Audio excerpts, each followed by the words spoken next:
Талат Џафери испрати писмо до председателот Иванов со кое го информира дека е формирано ново парламентарно мнозинство. Од кабинетот на председателот потврдија дека пристигнало писмото, па сега целата македонска јавност ја очекува одлуката на председателот. СДСМ и коалиционите партнери очекуваат мандат. ВМРО ДПМН е со став дека СДСМ делува антиуставно и противзаконски и дека СДСМ мора да го слушне гласот на народот. Граѓаните пак кои веќе 67 дена се на улиците ширум земјата, бараат председателот да остане доследен на својата одлука да не додели мандат доколку е загрозена независноста и сувереноста на Македонија.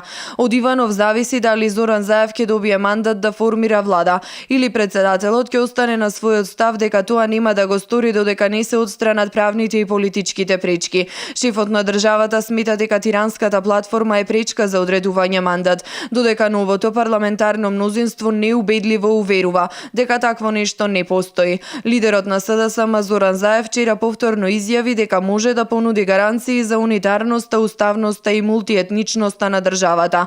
Според одредбите, председателот Иванов има период од 10 дена да одлучи дали ќе додели мандат за формирање влада. Талат Џафери пак најави дека наскоро ќе свика собраниска седница за формирање влада.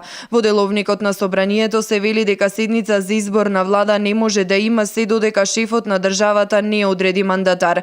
При закажувањето на седница со точка избор на влада, председателот на собранието мора да има добиено известување од председателот на државата дека е одреден мандатарот.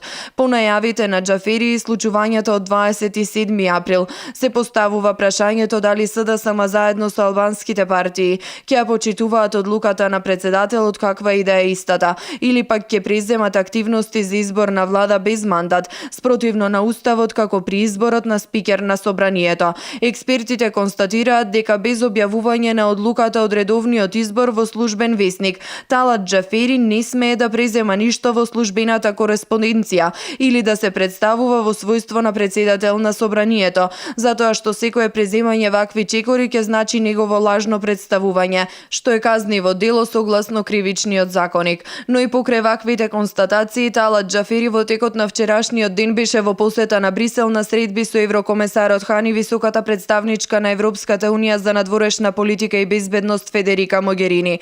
Како што соопшти од кабинетот на Могерини, таа го поздравила изборот на Џафери за позицијата председател на Македонското собрание, но укажала дека таа функција е за сите граѓани во Македонија, потенцирајќи дека Џафери треба да ги остави настрана партиските и меѓуетничките политики, што следи како реакција на поставувањето на албанските знамиња во кабинетот на председателот, а реакциите за овие активности не стивнуваат и меѓудомашната и меѓународната јавност.